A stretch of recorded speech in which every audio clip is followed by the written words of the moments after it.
We have Silja Kosonen of Finland after women's hammer throw.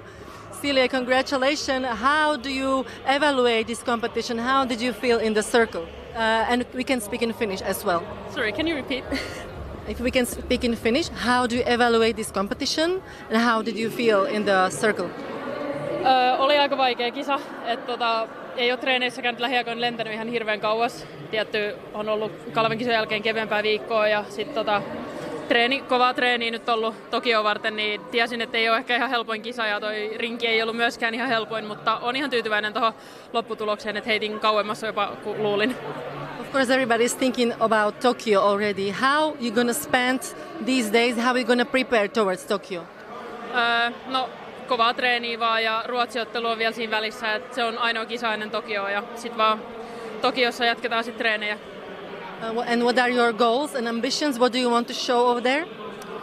Toivottavasti mahdollisimman lähellä ainakin mitalia, mitä vaan voi Tokiossa ja olisi se hienoa sieltä lähteä myös mitalin kanssa. Kiitos. Kiitos.